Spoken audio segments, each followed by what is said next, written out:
ಹಿಂದೆಲ್ಲ ರಾಜಮಹಾರಾಜರು ಈ ಯಜ್ಞಗಳನ್ನ ನಡೆಸ್ತಾ ಇದ್ರು. ಮಹಾಭಾರತ ರಾಮಾಯಣಾದಿಗಳಲ್ಲಿ ನಮಗೆ ಗೊತ್ತಾಗ್ತದೆ. ರಾಜಸೂಯ ಯಾಗವನ್ನ ಪಾಂಡವರು ಮಾಡಿದ್ರು.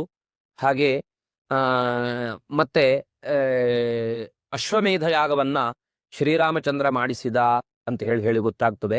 ರಾಮ ಹುಟ್ಟುವಿಕೆಯ ಒಂದು ಆರಂಭದಲ್ಲೇ ದಶರಥ ಮಹಾರಾಜನಿಗೆ ಮಕ್ಕಳಿಲ್ಲದಿರುವಾಗ ಆತ ಪುತ್ರಕಾಮೇಷ್ಟಿ ಯಾಗ ವಸಿಷ್ಠರ ಮಾರ್ಗದರ್ಶನದಲ್ಲಿ ಅಧ್ವರ್ಯದಲ್ಲಿ ಆ ಪುತ್ರಕಾಮೇಷ್ಟಿ ಯಾಗವನ್ನ ಮಾಡಿ ಸಾಕ್ಷಾತ್ ಭಗವಂತನ ಒಂದು ಅವತಾರ ರೂಪವಾದಂತಹ ಒಂದು ಮಕ್ಕಳನ್ನ ಪಡೆದ ದಶರಥ ಮಹಾರಾಜ ಎಂಬುದಾಗಿ ಗೊತ್ತಾಗ್ತದೆ. ಹೀಗೆ ರಾಜನ ಕಾಲದಲ್ಲಿ ಆ ಯಜ್ಞವನ್ನ ವಿಶೇಷವಾಗಿ ಮಾಡ್ತಾ ಇದ್ರು. ಆದರೆ ಕಲಿಯುಗದಲ್ಲಿ ಈಗ ವಸ್ತುತಃ ಬಾಕಿ ಯಜ್ಞಗಳನ್ನು ಮಾಡಿದ್ರೂ ಕೂಡ ಈ ಅಶ್ವಮೇಧ ಯಾಗಕ್ಕೆ ನಿಷೇಧ ಇದೆ. ಅಶ್ವಮೇಧ ಯಾಗ ಗವಾರಂಭಾದಿಗಳಿಗೆಲ್ಲವೂ ಕೂಡ ನಿಷೇಧವನ್ನ ಹೇಳಿದ್ದಾರೆ. ಯಾಕೆ ಅಂತಂದ್ರೆ ಇವತ್ತಿನ ಒಂದು ಕಾಲಕ್ಕೆ ಅದು ಪ್ರಸ್ತುತವಲ್ಲ ಹೇಳುವಂಥದ್ದು.